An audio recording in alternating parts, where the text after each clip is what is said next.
Module 2 is my personal favorite topic, which is product research.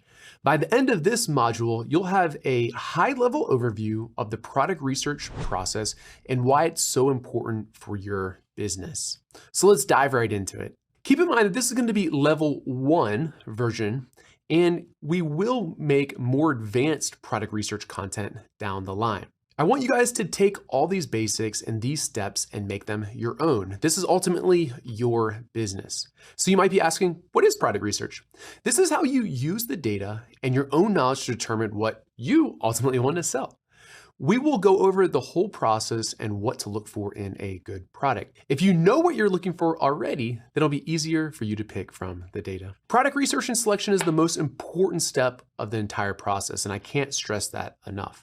Set yourself up for success by finding a good product, and all the rest of the steps will be much easier.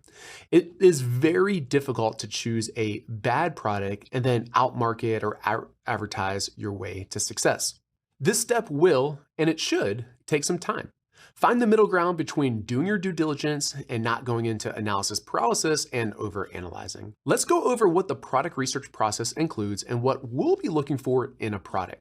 Then we will break each one of these steps and criteria down into the next several lessons. To start, we want to search and gather ideas. We'll go on to evaluate these ideas using the extension as well as your own knowledge and research.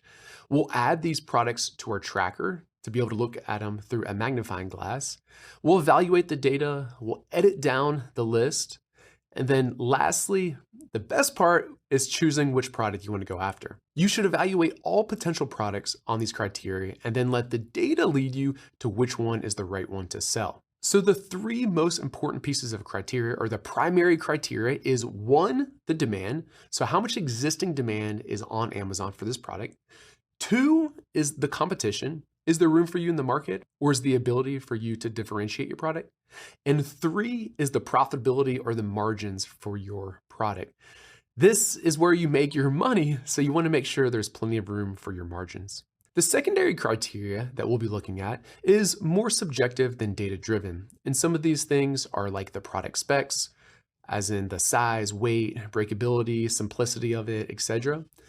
If there's any kind of brand loyalty for that particular type of product. And lastly, we want to make sure that these products are easily sourced and imported without restrictions. We'll be using Jungle Scout's tools to find several potential products based on the criteria I just laid out.